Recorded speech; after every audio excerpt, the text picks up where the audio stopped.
The smell hit me before anything else. Bourbon and river water. And something warm and dark I couldn't name. Nothing like the flour dust and caramelized sugar that clung to every surface of my apartment. My eyes opened before my brain caught up, and for 3 full seconds I lay completely still, cataloging what was wrong. The ceiling was wrong. Cedar planks, weathered and golden, nothing like my water-stained drywall in the Treme. The rocking was wrong. A slow, rhythmic sway that rolled under me like a held breath, turning my stomach in a way that had nothing to do with the headache already building behind my eyes. The light was wrong too amber, filtering through curtains I'd never chosen, falling across sheets that cost more than my monthly lease. I sat up carefully, the way you do when you're not sure your body will cooperate. The room tilted once, then steadied. A houseboat. I was on a houseboat, the kind I'd seen moored along Bayou St. John but never been inside. All reclaimed wood and brass fixtures, and the kind of deliberate luxury that doesn't announce itself because it doesn't need to. My dress from last night was gone. I was wearing a man's white Oxford shirt, buttons slightly misaligned, in a way that suggested I'd managed them myself, and on my left hand, catching the morning light through the porthole in a way that made my breath go shallow, was a ring, an emerald flanked by 2 small diamonds, set in gold that looked old, the kind of old that meant something. I stared at it for so long I didn't hear him come in. "You should eat something before you try to process any of it," he said. He was standing in the doorway to a small kitchen, holding 2 mugs, dressed in dark trousers, and a gray Henley with his sleeves rolled up. Tall enough that the doorframe looked like it had been built for him. Dark hair going silver at the temples, a jaw that looked like a decision someone had made with great care, and a stillness about him that was more unsettling than any loud entrance could have been. I didn't know his face, but I knew his name. Everyone in New Orleans knew the Devereux name. "Where am I said. It came out flat, not quite a question. "My houseboat, Bayou St. John." He set one of the mugs on the nightstand beside me. "Café au lait, from the smell of it, chicory and steamed milk, exactly right, you're safe." I almost laughed. Almost. That's what someone says right before they prove the opposite. Something moved at the corner of his mouth. Not quite a smile. Fair. He pulled the chair from the corner and sat, unhurried, like he'd already decided how this conversation would end, and he was in no rush to get there. "My name is Cormac Devereux."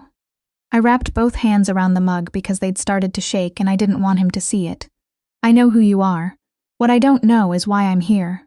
I held up my left hand. The emerald threw a small green light across the ceiling. He looked at the ring, then back at me. "Last night, after your restaurant's anniversary party at the Sazerac bar," he said, measured and careful, "you and I got married, at a Cri of Orpheus celebration in the French Quarter. Justice of the peace, 2 witnesses, entirely legal. The café au lait went down wrong. I coughed once, I wouldn't. Maeve."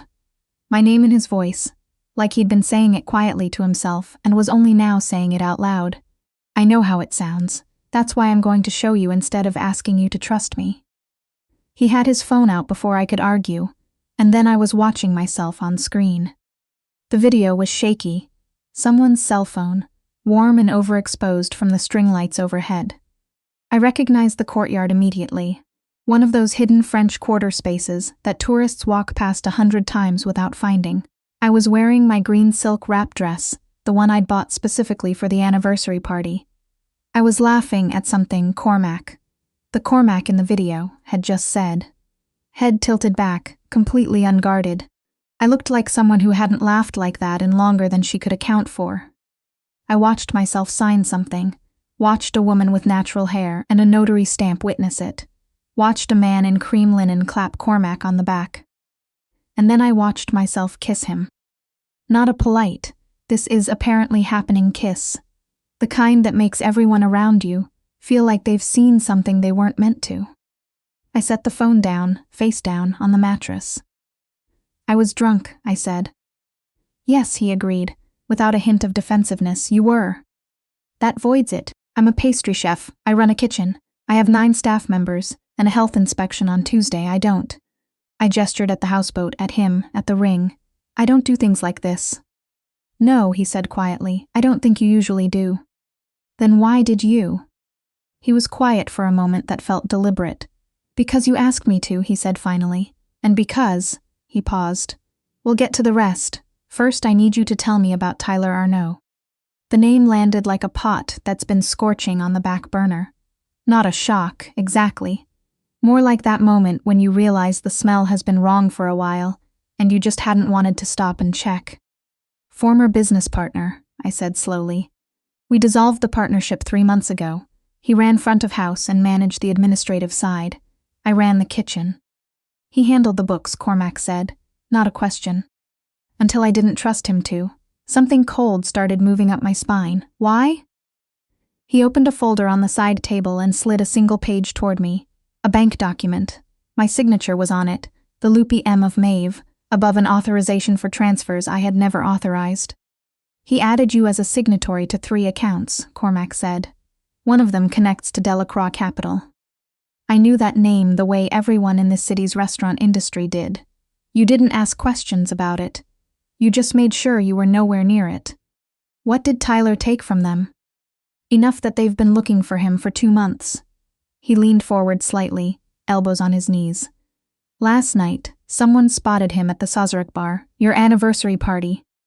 The room felt smaller. He came late, near the end. I thought he was there to make a scene. I'd done what I always did when Tyler showed up somewhere he shouldn't. Smiled like nothing was wrong and gone back to the kitchen. I left through the service entrance when things were winding down. "With me," Cormac said. "Apparently with you." I pulled the bank document closer. My M, but the rest of it wrong. The small loop I always brought down a particular way, pulled at an angle I'd never used. He forged this. "I know." "If the Delacroix think I authorized those accounts." "They do." The calm way he said it made it worse. "You've had quite a morning and it's barely 8 o'clock. I stood up too fast and caught the wall. "I need to call Harper." Harper picked up on the second ring. She always opened Tuesdays for the bread delivery. "Oh, thank God," she said before I could speak. "I've been trying to reach you since midnight. Are you okay?" "I'm somewhere safe." I'd moved to the porthole window, watching the bayou light shift on the water. "What happened after I left?" "Tyler happened." Her voice dropped. "Some men came looking for him after you went. They weren't guests. Security asked them to leave but Maeve. They were sitting in the parking lot in 2 cars. When I left at 1 in the morning, I had to call my cousin Darnell to follow me home. A pause. "And when I came in this morning, someone went through the back alley. The crates, the dumpsters, everything torn apart." The Ue's drive. I'd forgotten about it the way you forget a piece of mail you meant to handle, and then completely bury under the business of staying alive. Tyler had left it the day he cleared out his things. A plain black drive, with a piece of masking tape marked "back up." I'd put it in the drawer under the register, meaning to mail it to him, and then never had, because I'd wanted nothing to do with anything that smelled like him. Harper, the drawer under the register. "Someone's at the front." Her voice went careful. "Call you back. Gone." I stood in the middle of the living room and breathed. Cormac was watching me from the kitchen doorway. He'd made eggs, real ones, scrambled with green onion and andouille, the way every New Orleans morning should smell. He set a plate on the small table without being asked. "Tyler wasn't just skimming from the Delacroix," he said. "He poured himself coffee and leaned against the counter. He was moving their money through your restaurant's accounts and taking from both sides. They believe you know where the overflow went, that you can access it. I have a USB drive that's probably what they're actually looking for." He went very still, not tense, more like a man who has just confirmed a calculation he'd been running quietly for days. "Where?" "My restaurant." He already had his phone out. The next 20 minutes happened with controlled efficiency. Cormac speaking in low, rapid tones, me eating andouille and eggs, because my body had apparently decided that basic hunger would not be suspended for an existential crisis. By the time I finished, 2 of his people were already at the restaurant. Harper had been walked out the back, and my cat, a one-eyed tabby named Biscuit, who lived in the dry storage room because my apartment building had a no-pets policy. I'd been circumventing for 2 years, had been relocated to his house on Esplanade Avenue. "You knew about Biscuit," I said. I've been watching your restaurant for 6 weeks, Chair. The word came out easily, like it had been waiting. Tyler Arnault crossed paths with my operation twice. I wanted the full picture. And I was part of the picture. You were supposed to be background. He met my eyes. You weren't. My apartment, as it turned out, had been searched. His people sent photos. Door forced quietly enough that my neighbor, Mrs. Tran, hadn't heard it. Kitchen drawers emptied. The cabinet under the sink pulled apart. My bedroom closet was untouched. They'd known what they were looking for. My grandmother's recipe box, I said. Still there. They didn't touch the bookshelf. I looked up at him. I had someone check before I showed you, he said simply. The Devereaux house on Esplanade Avenue was the kind of New Orleans house that had been there forever because it had 4 stories of Italianate architecture with cast iron galleries and a garden that smelled like Confederate jasmine even in November. Cormac walked me through it with the same quiet efficiency he seemed to apply to everything, pointing out practical things. The security codes, which rooms were mine to use freely, which weren't. Then he opened a door on the 2nd floor. I stopped walking. A kitchen, a real one, 6-burner gas range, 12 feet of marble work surface, a proofing drawer, a blast chiller. My knives were already there, retrieved from my knife roll at the restaurant. Biscuits was sitting on top of the blast chiller investigating the room with his single yellow eye. The flour canister was full. I opened the refrigerator on instinct and found butter. European style, the cultured kind I'd been ordering for the restaurant's pastry program for 2 years. Someone had asked someone what kind of butter I used. I had a few hours, Cormac said from the doorway. He sounded for the first time slightly uncertain about something. I ran my palm across the marble, cold and smooth, exactly the right temperature for laminated doughs. You didn't have to do this. I know. He was watching me the way I'd noticed he watched most things. Not staring exactly. More like he was memorizing something he didn't want to lose. I'm still not convinced this marriage is valid. The Orleans parish clerk is convinced, he said. That's a conversation, for when you've had more than 24 hours to adjust. I picked up Biscuit, who allowed this with regal generosity. What happens now? Now the Delacroix know you're under my protection. That changes their calculation considerably. 3 days into what I was privately calling my very inconvenient situation, Genevieve Devereaux arrived. She came without announcement, or rather, she announced herself by simply appearing in the kitchen at 7 in the morning, where I was working through a batch of pain de campagne, because bread dough doesn't accommodate anyone's crises. She was perhaps 60, silver hair pulled back cleanly, posture suggesting she'd never slouched once in her life. She sat across the marble surface without being invited. You know who I am, she said. Cormac's mother. I kept working the dough. Stopping mid-fold ruins the gluten structure. Genevieve Devereaux. I ran this family for 20 years before I gave it to my son. She watched my hands with an expression I couldn't categorize. Not hostile, but measuring everything. I want to know what you are. A pastry chef, I said, who had too much champagne at her own anniversary party. That's what you were a week ago. She accepted the coffee I slid across the marble. Dark, no sugar, just a splash of hot water to open it, without commenting that I'd made it exactly right without being told. Old restaurant training. You read a person's order before they give it. What are you now? I set the dough down and looked at her directly for the first time, still working that out. Something shifted in her expression, just slightly. The Delacroix have made contact, she said. They want the drive in exchange for standing down. The drive was moved before my son's people reached your restaurant. Tyler Arnault retrieved it. We know where he'll be Saturday. A gallery opening in the warehouse district. He attends everyone. Art is how he cleans his personal income. She folded her hands. If you appear beside Cormac, the Delacroix will understand the shift in circumstances. We can locate the drive and end this. You want me to walk into a room with people who may want to hurt me. I want you to walk into a room where no one will dare touch you because of who stands next to you. She tilted her head slightly. You ran a restaurant alone for 3 years, kept a kitchen together through a difficult partnership, and built something genuinely yours. I'm not going to handle you like something breakable. I thought about that for a moment. What if Tyler runs when he sees me? Then we'll know where he is, she said, and we'll handle the rest.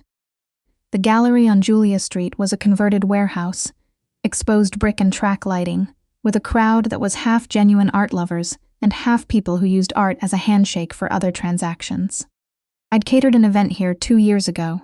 I knew the layout. I knew the service corridor behind the back exit emptied onto a loading dock. That knowledge sat quietly in the back of my mind, like a good knife you don't pull out until you need it. Cormac had said to wear something I could move in. I wore dark wool trousers, heeled boots, and a silk blouse the color of old bronze. He arrived at the kitchened door at 7 and stood there for a moment with his hands in his jacket pockets and said nothing. "What?" I said. "Nothing. Something warmer than his usual neutrality. You look like you've already decided how tonight ends." We arrived together. The room reorganized itself subtly around his presence. I'd expected that. What I hadn't expected was feeling it reorganize around mine as well, a slight recalibration of attention that told me everyone in that room already knew. Genevieve Devereux, positioned near the entrance, caught my eye and gave me the smallest nod I'd ever seen one person pass to another. Cormac kept one hand light at the small of my back, not a claim, a coordinate. I found I didn't mind it the way I'd expected. 40 minutes in, I saw Tyler near the back, half hidden behind a large abstract piece in ochre and rust. He looked thinner. He looked like a man who'd been running on bad sleep and worse decisions. And then his eyes found mine across the room, and for one unguarded second, he looked exactly the way a person looks when they realize the running is over. He moved toward the back exit. "He's running," I said. "I know," Cormac's hand pressed once at my back. "Stay here." I didn't. I knew Tyler. 4 years is enough time to know how someone moves when they're scared, and I knew the service corridor because I'd stalked it myself during a catering job. I went through the side door before Cormac could tell me not to, and I was halfway down the brick corridor when I called Tyler's name. He stopped. I think part of him had been waiting for this moment for months. Part of him was relieved to stop running. He turned around. "Maeve." His voice was rough. His eyes went to the ring on my left hand, and something complicated moved across his face. "You're really with them." "You used my name," I said. My voice was steadier than I felt. "My signature, my restaurant." "I know." He didn't try to dress it up. Whatever had been in him that once knew how to charm his way out of a room, it was gone. He reached into his jacket and held out a plain black USB drive with a piece of masking tape across it. "I've been trying to figure out how to give this back without getting killed." "Give it to me," I said, "right now." He put it in my palm. "For what it's worth," he started. "It's not," I said, "not right now." I heard Cormac come through the door behind me. I felt it more than heard it. That particular shift in air pressure I'd learned meant he'd entered a space. Tyler went very still. "Mr. Arnaud," Cormac said, in a tone that was pleasant in the way that certain silences before a storm are pleasant. "Thank you for keeping this simple." 2 of his people appeared from the loading dock end. Tyler didn't run. There was nothing left in him to run on. Later, well after the gallery and the drive back to Esplanade Avenue, after Genevieve Devereux had received the drive with the composed satisfaction of someone whose calculation had come out exactly right, I sat in the kitchen with biscuit on my lap and my hands around tea that had gone cold while I wasn't paying attention. Cormac found me there around midnight. He didn't ask how I was. He sat across from me, poured himself a measure of bourbon, and was quiet in a way that felt like company rather than absence, the kind of quiet you can breathe in. "It's over," he said finally. "The Delacroix have confirmed your name is clear. The accounts are being dissolved. Tyler will disappear. Where is between him and the choices he made?" He turned the glass in his hands. "The marriage can be annulled. I've already spoken to an attorney. Your apartment repairs are being finished. Your restaurant will pass Tuesday's inspection." A small, dry movement at the corner of his mouth. "I may have made a call." I looked at him across the kitchen table. At this man who'd been watching my restaurant for 6 weeks, and had somehow known what kind of butter I ordered, who'd had someone check for my grandmother's recipe box, before he showed me the photographs, who'd sat across from me on a houseboat at 8 in the morning and spoken to me like someone who already knew how the conversation was going to go, but was letting me take my time getting there. "What if I don't want to annul it?" I said. He looked up. "I'm not drunk," I said. "I'm not confused or running on adrenaline or grateful in the kind of way that clouds things. I'm a woman who has spent 3 years running a kitchen alone because she thought that kind of control was the same thing as being okay." I held his eyes. It wasn't. And some part of me, the part that actually knows what it's doing, even when I don't listen to it, apparently recognized something in a French quarter courtyard full of string lights. I'm inclined to take that seriously. Biscuit jumped down from my lap and walked across the room with the dignified confidence of a cat who considers his work here complete. Cormac set down his bourbon, slow. "You understand what my life is?" "I understand it clearly," I said. "I have no illusions about what it costs. I know it won't be simple, and there will be days I'll want to get in my car and drive north until the roads run out." I looked around the kitchen he'd built me, the marble, the range, the proofing drawer, and then back at him. "But I've been living half a life in the name of being careful, and at least with you I know exactly what I'm walking into." He was quiet for a long moment. Then he reached across the table and put his hand over mine. The warmth of it went up my arm and didn't stop. "I don't know what to do with you, Chair," he said. "Not a complaint, something closer to wonder." "That makes 2 of us," I said. "We'll figure it out." He didn't try to argue me out of it again. I think he knew, the same way I knew when a dough was right, not from a timer or a recipe, but from the feel of it under your hands, that the decision had already been made, and talking around it would just be noise. New Orleans doesn't respect your plans. It takes them from you at Mardi Gras and Creeway celebrations, and late nights in courtyards, where the string lights make everything feel like something that was always going to happen. I'd spent years building my life around precision, temperatures to the single degree, grams instead of cups, the kind of control that passes for safety, until you realize you've been standing completely still. The morning after I decided to stay, I made beignets, the real kind, the ones that take all morning and coat everything in powdered sugar and require a commitment to the mess. Cormac ate 3 of them, standing at the counter with his sleeves rolled up. And at the end said, without any of the careful neutrality I'd spent a week learning to read past, that they were the best thing he'd eaten in years. I believed him and I stayed.